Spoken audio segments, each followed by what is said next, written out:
Welcome to Cartoonist Kayfabe. My name is Ed Piskor. I'm Jim Rugg. Join our Patreon. The King Kayfabers on our Patreon get all the videos before anybody else. They're watching us record this video live right now in living color. It mitigates the kayfabe effect completely, but the videos are brought to you by the books that we make. In 2023 is the year of Cartoonist Kayfabe. Street Angel Princess of Poverty is collecting all the Street Angel material that is not in Street Angel Deadliest Girl Alive, having both trade paperbacks. That's the one that you have. Having both trade paperbacks get you all the Street Angel material that's been published to date. We're putting out a Hip Hop Family Tree Omnibus Edition that is going to come out later in 2023. Collects all 4 volumes of Hip Hop Family Tree, 140 pages of extra stuff, and as of this recording right now, it's $50 on Amazon. It's going to be $75 when it's all said and done, so get it at a steep discount right now if you can. Red Room Crypto Killers is being solicited to your local comic shop right now. This is the newsstand cover for issue 1. Bunch of variants to go along with that. The Eddie P variant. We're doing a sketch cover variant that anybody could order. There is the Peach Momoko, Jimmy Rugg with his Rob Liefeld inspired variant cover. And this is the rest of our bibliography. Mentioned Street Angel Deadliest Girl Alive, Plain Janes, and of course Jimmy has Hulk Grand Design out in the universe. I have 2 volumes of Red Room trade paperbacks out there, 4 volumes Hip Hop Family Tree, 3 volumes of X-Men Grand Design, and WYSIWYG is out there. Support our books, keep these videos coming to you on a regular basis. And without further ado, let's take a look at Wolverine. This was one of my early comics. Yeah, me too. Because I got Wolverine 10 and then kind of went back and picked up issues, and they were still pretty cheap and stuff at the time. I love this cover. It's Wolverine on a stack of dead bodies. Like, how hardcore is that? Especially in the age of the comics code. Yeah. You know what's weird though? Like you see this like strip around his eyes. You see it there too, and he has a kind of like a replicant camouflage on his eyes throughout this thing. I imagine him airbrushing that on, just like in Blade Runner. And you know what? It made me think like they really kind of dropped the ball because like you remember Tunnel Rat, the G.I. Joe, where he had like almost like the camouflage that would be on pants. I would like to see a Wolverine with like that kind of camouflage on his face. Starts off with a bang with 2 characters you don't know nor care about kicking each other's asses. Yeah, and it also starts out with very apparent Al Williamson inks. Yes. I think of those atmospheric skylines as being one of those trademarks. But I mean, dream art team for me, Al Williamson and John Buscema. Wow. And you see both hands at 50% increments, man. It is 1 part John Buscema to 1 part Al Williamson. This kind of drapery sings like Al Williamson does, but Buscema is such a student of drapery that you could see the Buscema even in that stuff. I also can't ignore this because this was pretty much my exact era when I really started fucking with G.I. Joes, man. Like after the movie came out in like 86 or whatever, 4 or 5 years old, that's when I start buying my first dudes, man, and never had my shit together enough to like corral enough flag points to send away. Unbelievable that Fridge had a G.I. Joe character, knowing like sort of Fridge in terms of his physical health and whatnot. It's very funny to see him as like the super athletic G.I. Joe. That's why he has things that he can throw. Because he's he is the Fridge. He ain't moving. But dude, think about this, man. Him and Sergeant Slaughter, wrestling careers. WrestleMania 2, 4, 2. Yeah, 2, I think. Yeah. I always thought the Kiss Tank was a super cool design. Really cool design, man, and it really sings when Michael Golden draws that thing in the second yearbook. Rest of the notable creative team is Claremont writing this first, I think he writes the first 10 issues or so. Yeah. And Tom Warzikowski on letters. So like you really have that kind of X-Men, I don't know, gloss surface team between Claremont and Warzikowski. When Jim Shooter helped bring about royalties and stuff in Marvel, the royalties are split up amongst the writers and artists. I don't think the colorists are privy to that, and I don't think the letterers are privy to that, but they proposed that could be a thing, and Jim Shooter had a meeting with everybody and said, if you give up a couple tenths of a percent, we'll have a pool that could give everybody royalties. And the pencilers and writers are like, nah, fuck that. Nah, no thanks, man. But Chris Claremont did. Like, Chris Claremont sacrificed some of his royalties to get the rest of his creative team, because if you notice on his books, or Zukowski's on all of them, Glynis is on almost all of them also. I'm pretty happy to hear that, because I do think of Orzechowski as being almost a glue guy, which is weird to think of the letter being glue. Yeah. But when I think of that Claremont X-Men run, like, so many great artists roll through there, and it's under those letters, and those letters are on every page. You know, you see these panels that are loaded with the word balloons. That stuff was a pretty distinct visual. And it's he's able to get across clear, legible lettering at a smaller point size than almost every other letterer, so Chris Claremont could go ham with his fucking dialogues and stuff.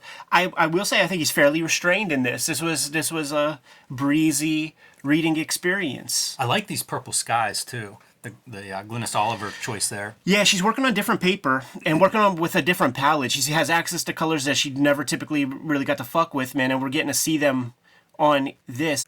Probably more the Marvel method, so you get to see that standard kind of storytelling sense where Buscema excelled at visually conveying all the narratives just through drawing. As Howard Chaykin puts it, illustrations with narrative value. To the point where like you almost don't need words. But what happens is you have these pirates of, this ain't even Madripoor. It's some other small country, and these pirates, they've captured an airplane that landed and are disseminating all the bounty aboard. About cutting the guy's head off. Yeah. That's super fun. This is also super fun also. Yeah. Where, look, they captured the plane by putting a net on it. I wonder if that works. It's just got to fly low, and then you throw the net up. Yeah. And you see those eyes, dude. Those ominous eyes in the bush right there. Man, you see Glynis doing stuff, man. You see some light on those leaves. You see some moonlight on the water there. Doesn't work too much. You don't see it really. Mm-hmm. You know, if it was just a 4-color comic with mechanical separation, she would probably do like a 100% yellow with like a 25% cyan, and it would totally sell. But she's got to figure that shit out. I think she's on record talking about the palette and changing and how she'd never really conquered it. Wolverine doing what Wolverine does, man. Like a little feral creature. Dispensing of the one guard of the airplane. And Tom Orzechowski doing what Tom Orzechowski does. Yes, with sir. That sound effect of the snapping of the neck there. Beautiful framing here with having the sort of carcass of our guy and seeing Wolverine in the shadows. How does Glynis help him out? Kick a little white against the black to call attention to that as a focal point. That's smart coloring. It's a great use of white. You know, that's something that you don't see all that often. And she's creating this situation where he absolutely blends in with the background, but you're calling attention to it. It's just a very wise storytelling contribution on the part of the colorist, which you don't hear us say that often when it comes to the old school coloring. You might not hear us say that with new school coloring. Yeah, I feel like we might compliment the old school more than the new school on that front. It was such a weird choice for Wolverine's costume, too, being that kind of blue. Like, and even at this point, like, we're 6 pages in or so, and really haven't seen Wolverine. Yeah, they're going to give him that big pop. But he's doing, he's a little monster in the shadows. Dispenses a guy off panel. You see him standing there. You see the claws. You see the little blood gimmick on the chest. I was seeing if this is a Comics Code approved. Because it's very rare to see blood. It's funny because it's kind of browned. Yeah. Instead of the hard red. Yeah. Wolverine knows this fella. Which is one of the inspirations for him to take care of business. But I like to think that he would take care of business no matter who the innocents were. And this is your panel. This was my first Wolverine costume. You know, like this is when I'm start reading comics and this liked Wolverine and this is what he was wearing. Yeah. This is what the costume I was copying for a while. Sure. Boy, I don't know that costume age is great. And even the panel, it's an awkward setup. Like it's an awkward. It lacks some dynamics. It's a good drawing, but he's so squat, and the top-down angle makes him look tiny. Probably one of the last times that the artist is really acknowledging he's supposed to be the short dude. Yeah.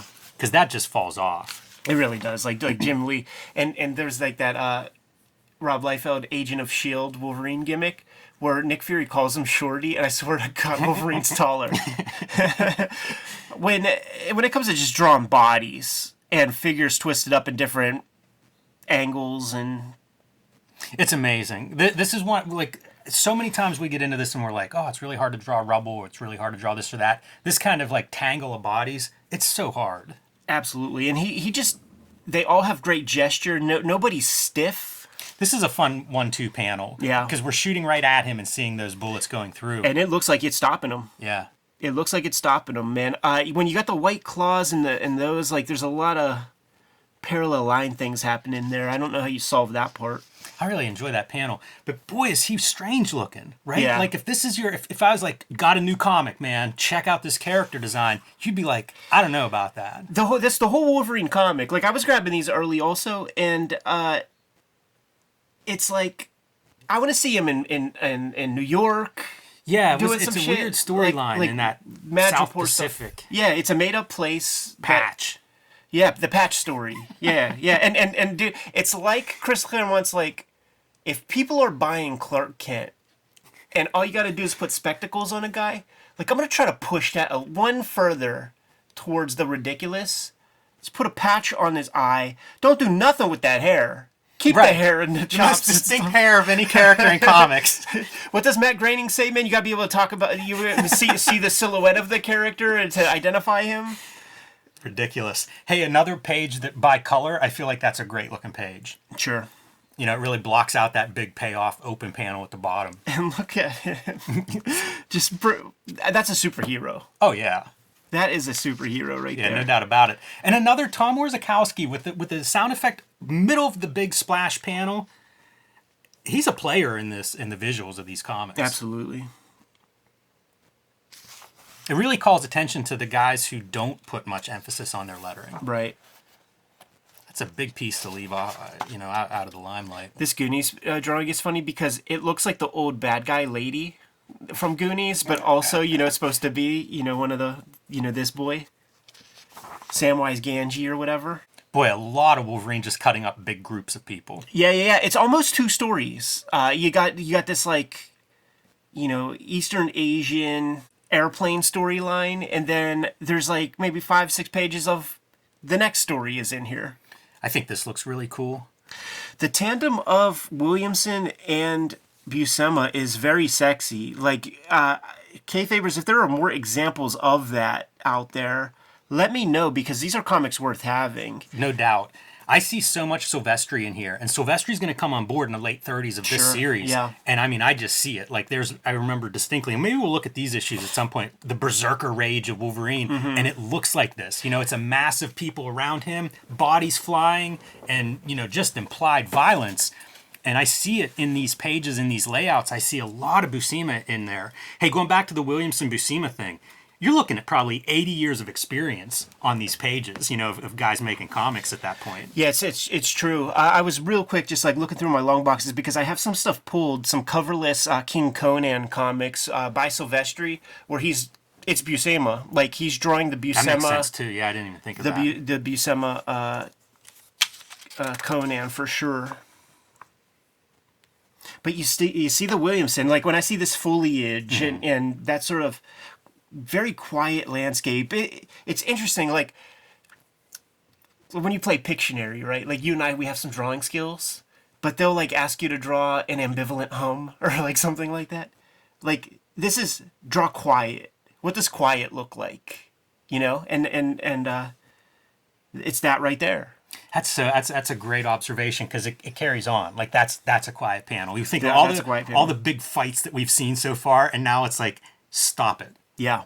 That's pretty cool. And again, like, another really cool depiction of Wolverine receding in that fog. When you see these dashed lines, that means that we need an artist edition to be able to really see what the originals look like, because there's more stuff happening on that original art than what was able to be picked up by what might at this time be. I don't see much evidence that would suggest that it's the flexographic technology. I don't know if like at a certain year, like everything went that way, but where you would see it in comics would be like the thin lines. And when you're creating like a plastic plate, as opposed to like the old fucking, I don't know, lead or tin plates that they had, the thin lines, they would, from the heat, it would just kind of warp, and there would be this like unified squiggly line. It was around this period, though. You're also really getting Wolverine as like this almost Freddy Krueger. Yeah, slasher, totally. And I wonder if Claremont is channeling that, like how conscious he is of that, because it's it's pretty badass. You know, like I was into those movies at that time. So to then get a comic like this where your hero is kind of behaving that way, boy, it works visually. And if Claremont could just kind of control himself, imagine if it was both these, if it was all just silent, and this guy's just bargaining, and then you just have this silent figure approaching. Right. Like how dope would that be? Yeah, that's it. It does. It changes the atmosphere. The cool stuff about Williamson with the backgrounds and the things he's doing, look, the reductive Williamson techniques, is he had Roy Krenkel working with him a lot on like the sci-fi books and things. Part of the Fleagle gang, these guys were. Frazetta was a part of that. And Krenkel, like with the reductive, letting no holding lines be a part of the illustration and just communicating shadow and contour and form, Al Williamson brought some of those elements to his Marvel comics. Man, he would be such a great guy to talk to, because it feels like such a wild end to a career that you would be the inker for Marvel Comics. You see some of that here. In the past, Williamson would have used a duotone or something in like the EC books, and not draw the top holding line. Allow the duotone to kind of stop and give you the shape of the figure, and it really does create a luminescence, especially when you have a light source right here. You and I do not have a black line around our body to, encase us visually. I like that use of orange for your light source, also being just flat orange for the figure, the foreground figure. It's pretty neat. Yeah. It strikes me that this does not look like a typical comic book, especially for, is this 88, 89, something like that? It kind of doesn't look like it. It's not colorful like I think of their palette. Yeah. It's not superhero-like. I guess maybe it's riding that violent wave that like Punisher would have been a part of in the post-Dark Knight Watchmen stuff. But it seems a little bit of a bold decision. You're launching this, what is a marquee character, but in a book that's kind of outside the norm of what Marvel's publishing. It's a wild story, and in terms of the subject matter, like I was not on board, really. Like, I would grab these things when I would see them and stuff, man, but I'm just like, I want to see Wolverine. Like, I just want more relatable shit. It feels like he's really channeling that pulp hero kind of paperback hero character.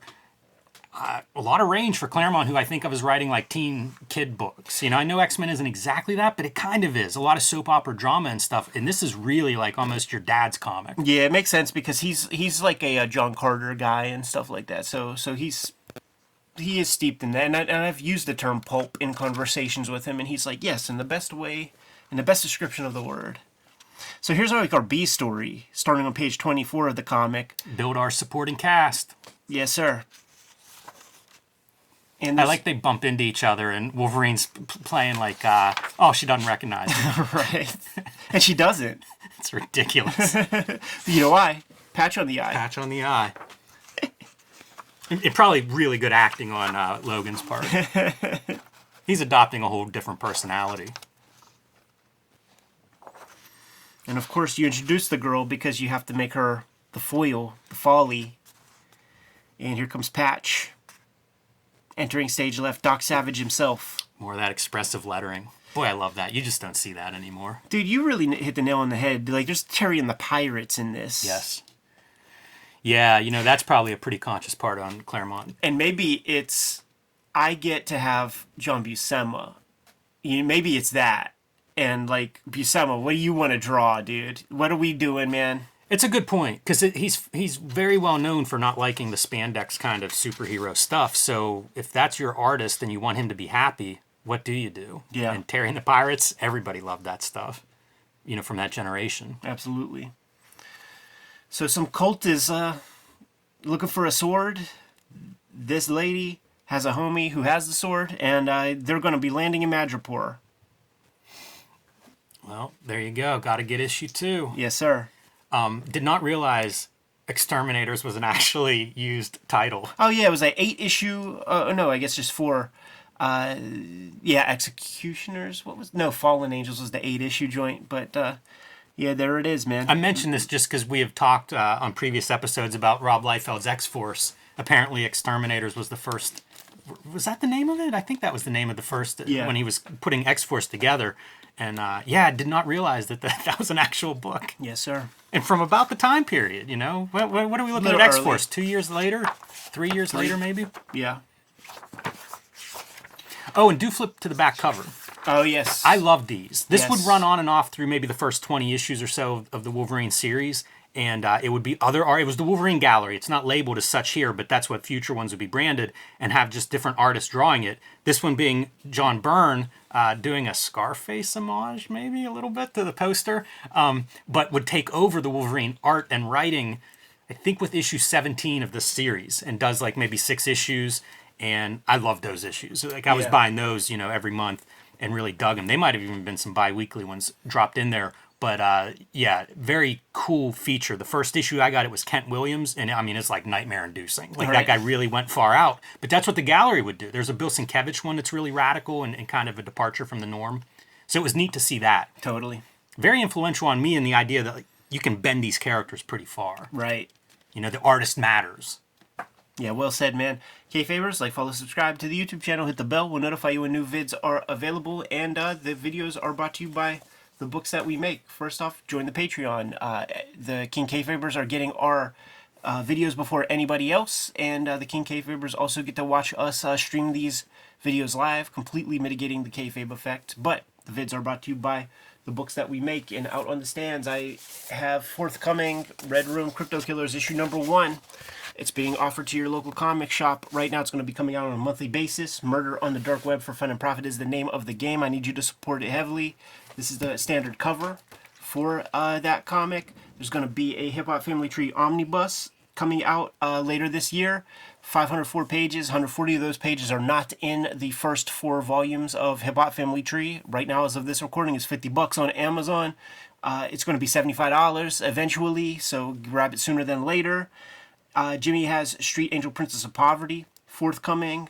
Get your pre-orders in on that. It's going to collect the Street Angel material that is not in Street Angel Deadliest Girl Alive. So having both books completes your set of all of the Street Angel comics that are out there.